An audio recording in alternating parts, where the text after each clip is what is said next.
আমি যদি আপনাদের এলাকায় এসে কাউরে সালাম দেয় আর ও যদি বলে ওয়ালাইকুম আসসালাম, আপনি কে হুজুর, তখন বোঝা যাবে ও আমারে চেনে না। জোরে কোন ঠিক কিনা?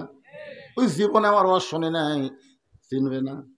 কিন্তু যেই ব্যক্তি আমারে চিনে সে কোনোদিন বলবে না আপনি কে হুজুর। যেই বলতেছে ওয়ালাইকুম আসসালাম আপনি কে হুজুর, হযরত আলী চমকে উঠলেন। হযরত আলী চমকে উঠলেন, আমারে চিনে না এমন মানুষও দুনিয়াতে আছে। আছে না নাই? কথা কোন আছে না নাই? সাইদ হুজুরকে চিনে না এমন মানুষও দুনিয়াতে আছে। আছে না নাই? কথা কোন আছে না নাই? আল্লাহর নবীরও চিনে না এমন গর্ধব গাধা দুনিয়াতে আছে। আছে না নাই? কথা কোন আছে না নাই? আপনারা বলেন তো, নবীরে কেউ যদি চিনে সে কোনোদিন তাজা দাড়ি খুর দিয়া কামাবার পারবে? এই কথা কর না কেন? কেউ যদি নবীরে চিনে সে কেমনি এই জায়গা। এক মেয়ে আমারে কয়েছে, হুজুর আমার স্বামী খুবই সুন্দর, আমি যখন স্বামীকে নিয়ে বাহিরে যাই রাস্তার মেয়ের আমার স্বামীর দিকে তাকায় থাকে। হুজুর এমন কোনো দোয়া আছে যেটা আমল করলে আমার স্বামীর দিকে মেয়েরা তাকাবে না? আমি বললাম, মা একটা আমল আছে, করতে পারবা? বলে কি আমল? বলে আমলটা হলো তোমার স্বামীকে চাচা বানাও। যেই বলছি চাচা বানাও, মেয়েটা সেই খেপা। স্বামী কোনোদিন চাচা হয়? আমি বললাম চাচা কও না বানাও? আমি কি চাচা বলবার করছি, চাচা বানাবার করছি? তোমার স্বামীকে এমন চেহারা করো যাতে তোমার স্বামীরে চাচা কয়। দলে কোন কি কয়? বাপ দাড়ি কামায় তাক কয় ভাই, বেটা দাড়ি রাখছে তাক চাচা কয়। এরকম মানুষ আছে না নাই? দলে কোন আছে না? হ্যাঁ, ওই স্বামীর হাত পা ধরে অনেক অনুরোধ বিনোরোধ করে স্বামীর দাড়ি রাখাইছে, এখন দাড়ি 4 আঙ্গুল হয়ে গেছে। এখন স্বামীর নিয়ে বাইরে গেলে মেয়েরা তো কেউ স্বামীর দিকে তাকায় না, আর স্বামীর দিকে কোনো মানুষ তাকায় না, কেউ তাকায় সালাম দেখে চাচা কেমন আছেন, তখন বউ কয়ে চাকরি আমার স্বামী যখন চাচা কছে তাহলে আর কোনো শয়তান থাকলো না। বলে কোন কথা ঠিক কি না? একটু মনোযোগ দেবেন। চিনা একটা ব্যাপার, একটা জানা একটা চিনা। এই যে কোরআনের মাহফিল আপনার বসে আছেন, এ কোরআন থেকে হেদায়েত নিতে গেলে আগে কোরআনকে আমাদের জানা লাগবে, তারপরে জানতে গিয়ে কোরআনকে আমাদের চিনা লাগবে। যেই কোরআন ধরতে গিয়া বলা হয়েছে লা ইয়ামাসসুহু ইল্লাল মুতাহহারুন, ততক্ষণ পর্যন্ত কোরআন স্পর্শ করতে পারবা না যতক্ষণ তুমি পবিত্র না হবা। যেই কোরআন নাজিল হওয়ার কারণে, যেই রাতে নাজিল হয়েছে ওই রাতের দাম 1000 মাসের চাইতেও বেশি। শুধুমাত্র নাজিল হওয়ার কারণে একটা রাতের দাম যদি 1000 মাসের চাইতে বেশি হয়, সেই রাত জাগার জন্য আমরা সারা রাত চেতন থাকি, কিন্তু কি কারণে রাতটার দাম হলো সেই কোরআনকে আমরা জানি না, চিনি না। জোরে কোন কথা ঠিক কি না? কথা কন। আপনারা বলেন তো, লাইলাতুল কদরে খায়রুম মিন আলফি শাহর, লাইলাতুল কদর রাত 1000 মাসের চাইতে উত্তম হওয়ার কারণ কি? ওই রাতে আল্লাহ কোরআন নাজিল করছে। শুধু কোরআন নাজিল করার কারণে রাতের দাম যদি 1000 মাসের চাইতে বেশি হয়, সেই কোরআনকে গ্রহণ করলে আমাদের দাম কেমন হবে?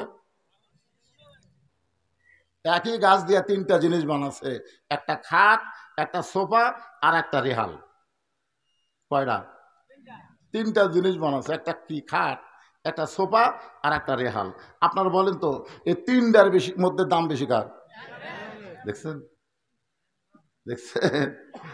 আরে এই কাঠ এত দামি হওয়ার কারণ কি? কোরআনের সাথে এই রেহালের সম্পর্ক। আর খাটের সাথে মানুষের সম্পর্ক, সোফার সাথে মানুষের সম্পর্ক, আর রেহালের সাথে আল্লাহর কোরআনের সম্পর্ক।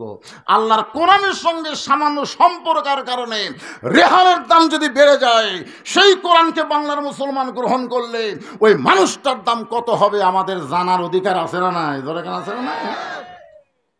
এমনি মাদ্রাসায় বাচ্চারা আসে না, যারা আসে তারা গরিবের সন্তান, মাথাতে একটা পাগড়ি দেওয়া হলো, সবাই খেয়ালও করলেন না। আমাদের গ্রামে একটা এমবিবিএস ডাক্তার আছে রে, আমাদের গ্রামের সচিবালয়ে চাকরি করে রে, বিএটির 2টা ইঞ্জিনিয়ার আছে রে, ওর গ্রামে যে 7টা হাফেজ আছে, ওই শালা একবারও কয় না। ধরে কোন কথা ঠিক না? তোমার গ্রাম যে ইঞ্জিনিয়ার মন্ত্রী এমপি হেঁটে গেলে তোমার গ্রামের গোরস্থানের কোনো লাভ নাই। আর হাফিজ সাহেব যদি হেঁটে যায়, জুতার ভরসা আল্লাহ 40 দিন কবর আযাব মাফ করে দেয়। আর সেই গ্রামে একটা হাফিজি মাদ্রাসা আছে, কত বড় ভাগ্যবান বুঝি না তো, কারণ সম্পর্কই নাই কোরআনের সাথে। আমরা দাম বুঝবো কেমনে? একটু মনোযোগ দিয়ে শুনবেন। লোকটা বলতেছে, আপনি কে হুজুর? হযরত আলী বললেন, ভাই আমি যাই হই না কেন, আমার ঘোড়াটা ধরো, একটু সময়ের জন্য আমার ঘোড়াটা ধরো, আমি আল্লাহর ঘরের মধ্যে ঢুকে 2 রাকাত নামাজ আদায় করব। 2টা রাকাত নামাজ পড়া পর্যন্ত তুমি কি আমার ঘোড়া ধরতে পারবা না? লোকটা বলতেছে, 2 রাকাত কেন, 200 রাকাত পড়েন, আমার কোনো আপত্তি। 2 রাকাত কেন, 200 রাকাত পড়েন, আমার কোনো আপত্তি নাই। আলী চমকে গেল, কে রে? যেই বেটা আমি সালাম দিলে কয়, আপনি কে হুজুর? আর তার ঘোড়া বলতে 2 রাকাত কেন, 200 রাকাত পড়েন, আমার কোনো আপত্তি নাই। অতি ভক্তি, জোরে কোন অতি ভক্তি। আমাদের বাংলাদেশে অতি ভক্তি চোর। এই যে সামনে আবার উপজেলা নির্বাচন আসতেছে না, এই অতি ভক্তির লোকের আসবে। কি ভক্তি ভাই! রাস্তা দিয়ে ফকির যাচ্ছে, ড্রাইভারও কইছে গাড়ি থামাও। ড্রাইভার বলে, স্যার গাড়ি থামাবো কেন? বলে, মানুষ যাচ্ছে, চোখত পড়ে না? রাস্তার তো কোনো মানুষ নাই, ওটা কে আসতেছে? ওটা তো ফকির, ভোটের আগে ফকির ওজা আহমদ, থামা। গাড়ি থামাইলে নেতার নামে ফকিরকে সালাম দেয়, বলে, চাচা কেমন আছেন? ফকির খালি চারিদিকে এরকম দেখে, তুমি কারে সালাম দিলা বাবা? আপনারই দিলেন, আমি তো মানুষ না, ভিক্ষা করে খাই। ভোটের আগে আপনিও যা, আমিও তাই। আপনারা বলেন যারা অতি ভক্তি করে গরিবের বন্ধু হয়, এরা কিন্তু সবচাইতে বড় বাটপার। ধরে কোন কথা ঠিক কি না? আগে আমরা বলতাম অতি ভক্তি চোরের লক্ষণ, আর চোরের মন, জোরে কোন চোরের মন। আর বর্তমানে চোরের মন পুলিশ পুলিশ না, বরং পুলিশের মন হলো র্যাব র্যাব। জোরে কোন ঠিক কি না? বর্তমান বাংলাদেশে চোরের চাইতো অনেক পুলিশ বড় চোর। জোরে কোন আছে না নাই? এখানে পুলিশ নিয়ে কোনো ওয়াজ করতেছি না, যেটা বলতেছি সামান্য হিন্স দিয়ে গেলাম। আপনারা যদি কোনো সময় থানায় যান তাহলে বুঝবার পারবেন, না গেলে বুঝবেন কেমনে। একটু মনোযোগ দেবেন। হযরত আলী লোকটার হাতে ঘোড়া দিয়ে আল্লাহর ঘরের মধ্যে ঢুকতেছে, ওই লোকটা হলো ঘোড়া চোর। জোরে কম কি চোর? এই জন্যই বলতেছে, আপনি 2 রাকাত কেন, 200 রাকাত পড়েন, আমার কোনো আপত্তি। কারণ চোরের হাতত ঘোড়া দিয়ে হযরত আলী কোথায় ঢুকতেছে? জোরে বলেন না কেন? চোরের হাতে ঘোড়া দিলে আর চোরের হাতে দেশ দিলে, চোরের হাতে যখন কোনো দেশ যাবে, বাটপারের হাতে যখন কোনো দেশ যাবে, ওই দেশটার বাজার নিয়ন্ত্রণ থাকবে না। শনিবারে 600 টাকার গোস্ত কিনবেন, আবার রবিবারে 700 টাকা লাগবে। ধরে কোন ঠিক কিনা? আয় হায়, নিয়ন্ত্রণ নেই। এই রমজানের আগে তরমুজ রাখছিল 100 টাকা কেজি। আমি চিন্তা করলাম, রোজার মধ্যে আমার কয়েকটা মাহফিল ছিল, এক মাহফিলে বললাম, ভাই তরমুজ হলো পচনশীল, খালি 7টা দিন খাওয়া বন্ধ করেন, দাম কমবি না, আর বাপ কমবি। তোর কোন কথা ঠিক ছিল? আমার সে ওয়াজটা এত ভাইরাল হলো, কত লোক বলতে, হুজুর তো ঠিকই হয়েছিল, 7 দিন পর খাবো। 7টা দিন মানুষ তরমুজ কিনিনি। আরে ভাই, একবারে 30 নেবে। ঠিক আছে, ডিমের দাম যখন বেড়ে গেল, আমি তখন বললাম, ডিম হলো ঘুলানোর জিনিস। জোরে কোন কথা ঠিক না? খালি 15 দিন খান না, ডিম দেখেন কিভাবে নামা আসে।